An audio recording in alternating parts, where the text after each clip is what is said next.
I've always been the adventurous one in our group. When I suggested a hiking trip near Mount Olympus, I didn't expect to meet much resistance. Ben and Sarah, on the other hand, were hesitant, but they agreed eventually. It wasn't like I hadn't done trips like this before, and the forest near the mountain was known for its beauty. Not for any haunting stories, at least not ones I paid much attention to. But now, after everything, I can't help but wonder if I missed something crucial that day. We set up camp near the edge of the dense forest. The towering pines created a canopy that filtered the fading sunlight into strange, flickering shadows. As night approached, a chill settled in the air. It wasn't exactly cold, but there was an eerie quality to the atmosphere. The wind howled through the trees, making the branches sway like they were alive. I could almost swear I heard whispers on the wind, but I dismissed it as my imagination. Ben and Sarah were wrapped up in their own little world, talking about their plans for the hike tomorrow. I decided to break away for a bit, to get some fresh air away from the campfire. "You sure you're going alone, Em?" Ben called after me, a concerned look in his eyes. I smiled back, waving my hand. "I'll be fine. You guys stay here. I'll be back before you even notice I'm gone." And with that, I slipped into the forest. The path was familiar. This was a place I'd hiked before, a trail just off the main route. But tonight, something felt different. The wind wasn't as comforting as it had been before. It carried a sort of weight, as though it was dragging something else along with it. I couldn't shake the feeling of being watched, but I chalked it up to the story Sarah had been telling earlier around the fire. Weird happenings near the forest and Mount Olympus, haunting legends about travelers who'd vanished. I laughed it off as local lore, nothing more. The real danger was just the wildlife. That's all. Bears, wolves, maybe a cougar. I wasn't afraid of any of that. Still, when I noticed a wide trail that seemed to stretch out ahead of me, I hesitated. The path was unfamiliar, the ground marked with fresh, dark footprints, too large to be from any animal I knew. They were deep and wide, the kind of prints that seemed to throb with a pulse, like they were waiting for something. But the curiosity inside me won over the growing unease. Probably just another hiker, I muttered to myself, try to convince my racing heart to calm down. I followed the trail, my footsteps muffled by the dense underbrush. The trees grew closer together, their branches hanging lower, and the moonlight barely reached the ground. The wind had died down, leaving an unsettling silence in its wake. Then I heard it, a sound that made my blood freeze. A scream, but it wasn't human. It wasn't animal either. It was something in between, a guttural wail that seemed to echo from deep within the woods. The hair on the back of my neck stood up, and my stomach twisted in a knot of dread. I couldn't breathe. I wanted to run, but my legs felt frozen, as if the earth beneath me was pulling me into it. I reached for my phone, my fingers trembling as I typed a quick text. "Something's in the woods. Come help me." I hit send, but there was no reply. My pulse quickened. Maybe they were asleep. Maybe they hadn't heard their phones. I tried calling them, but the calls wouldn't go through. It was like the signal was jammed, like something was deliberately keeping me from reaching them. My thoughts spiraled, panic starting to seep into my mind. What the hell was happening? Suddenly, the moonlight cut to the trees in a sharp beam, casting long, terrifying shadows. And that's when I saw it. A figure. Tall, impossibly tall, its shape unnaturally elongated, like a man stretched too thin. Its limbs moved in a way that wasn't quite natural, jerky, fluid, like something from a nightmare, and its eyes, glowing red in the dark, locked onto mine. I couldn't move. I couldn't breathe. My phone slipped from my hand, clattering to ground as I stumbled backward. It didn't move toward me. It didn't need to. The creature stood there, watching, waiting, its presence suffocating me. Every instinct screamed for me to run, but my legs refused to cooperate. I turned, my heart pounding in my chest, and I bolted back down the trail, tripping over roots and branches as I desperately tried to outrun the fear that clung to me. My breath was ragged, my mind racing. How could this be happening? I should have been back at camp with Ben and Sarah, safe. I shouldn't have strayed from the firelight, from them. I shouldn't have been alone. When the campfire finally came into view, I didn't slow down. I could see the faint glow of Sarah's sleeping bag, the flicker of the fire, but my heart sank when I saw Sarah's form sitting by the fire. Her body was limp, her eyes wide open, but there was no life in them. She didn't move, didn't even blink. "Sarah?" I gasped, my voice barely a whisper. The figure, the one from the woods, was no longer standing between the trees. It was there in the firelight, just beyond her lifeless body, watching me. I staggered forward, my mind unable to process what I was seeing. My phone buzzed in my pocket, and I pulled it out, hoping, praying that it was Ben responding. The message was from Sarah. "We're all here, Emma." "Where are you?" I felt my stomach drop. No, Sarah wasn't here. She couldn't be. She was dead, her body sitting in front of me like a twisted mockery of life. I turned, stumbling backward. The creature in the woods had already taken her. It had taken her without a sound, without a struggle, and it was coming for me next. I don't remember how I made out of the woods. My legs moved on their own, carrying me away from the camp, away from Sarah's body, away from the terror that had engulfed everything. I only remember running, the sound of my ragged breath filling my ears, the pounding of my heart drowning out all else. When I finally reached the edge of the forest, I collapsed to my knees, gasping for air, too terrified to look back. The woods behind me were still, too still, as if nothing had ever been there at all. My phone buzzed again. It was Ben this time. "Em, where are you?" But I didn't answer. I couldn't. I never got a reply to my last text. And now, every night, I still hear that scream. Every night, the shadow in the pines comes closer. And I know, deep down, that it's waiting for me, that it will always be waiting for me.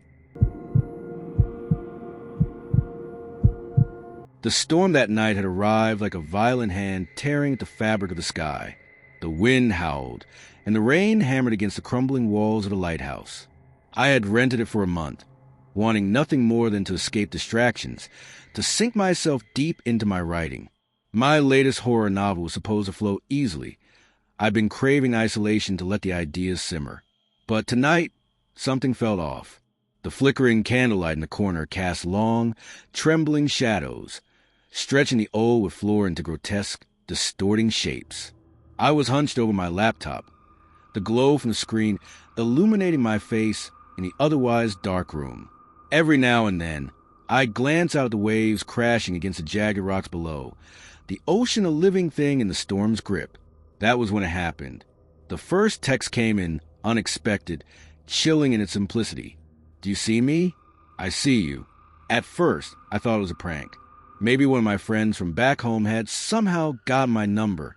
I laughed it off, muttering something about how easily spooked I was becoming. But a nagging sense of unease curled in the pit of my stomach. Who would be texting me from a number I didn't recognize at this hour, in the middle of nowhere? I shook it off, thinking nothing more of it as I returned to my manuscript. But then the second text arrived. "I see you sitting by the window." I froze. My heart skipped a beat as I glanced nervously at the small, cracked window that overlooked the stormy ocean. The rain slapped against the glass like an angry hand. Nobody could see me from outside. The cliff edge was too far from the house, and there was no one around for miles. I was alone. Was it a coincidence? Or had someone somehow been watching me? My rational mind insisted I was just paranoid. Maybe I had left my phone unlocked when I stepped away for a moment, and someone had snuck in a playful message. Still, the words on the screen were too specific, too unsettling. The text didn't stop there. "Now you're standing. You're near the door." I spun around quickly, my heart pounding in my chest. My breath caught in my throat. Nothing. There was no one in the room. The door was still closed, the only movement the storm swirling outside. Still, I couldn't shake the feeling that someone was watching. A cold shiver ran down my spine. I told myself it was nothing more than the nerves of being in an isolated, dilapidated lighthouse in the middle of a storm. But then, a voice shattered the silence, sharp and accusatory, drifting through the walls. It came from outside, muffled by the wind, but unmistakable. "You're trespassing on sacred ground."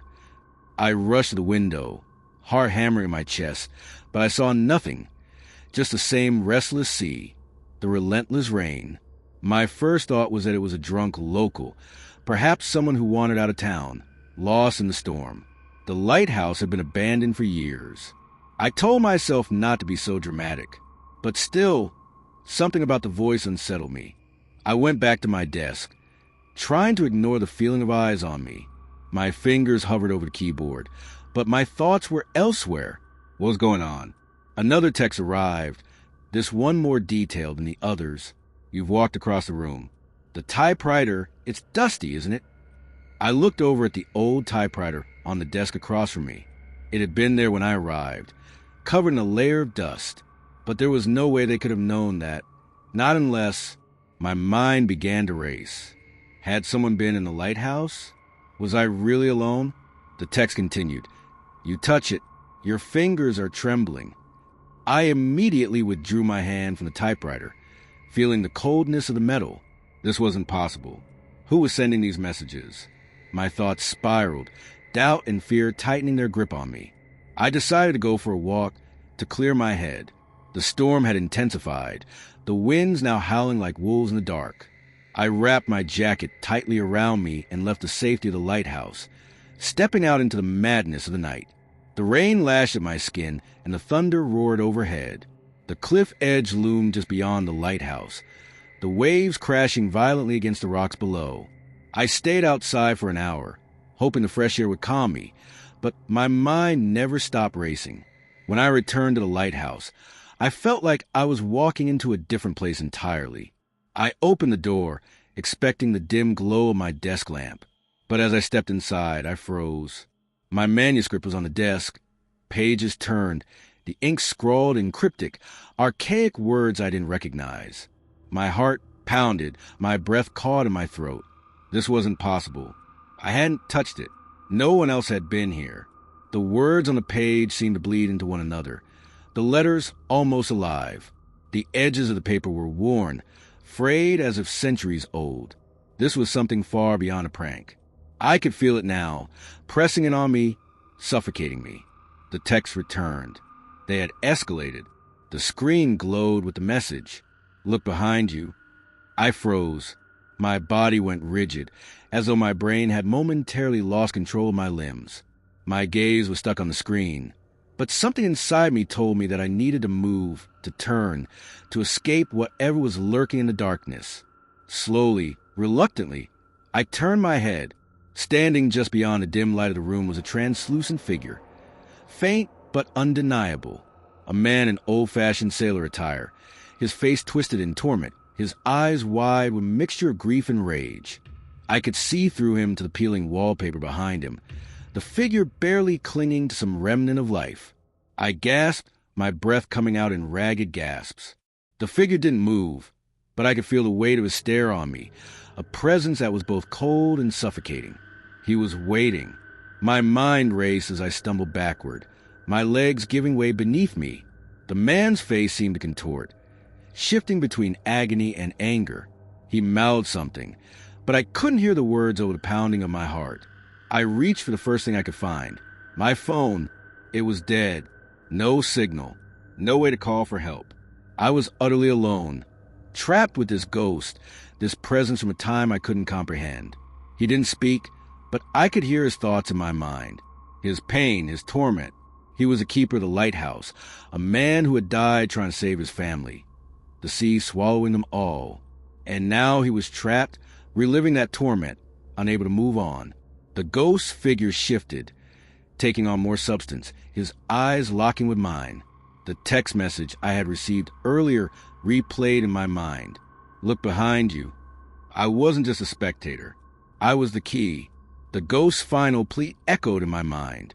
Help me or join me. His misery was so palpable, so desperate. But how could I help him? I couldn't. Not unless... I suddenly remembered something. In the corner of the room, behind a stack of old books, I found the journal. Its leather cover cracked, its pages yellowed with age. I knew it was his.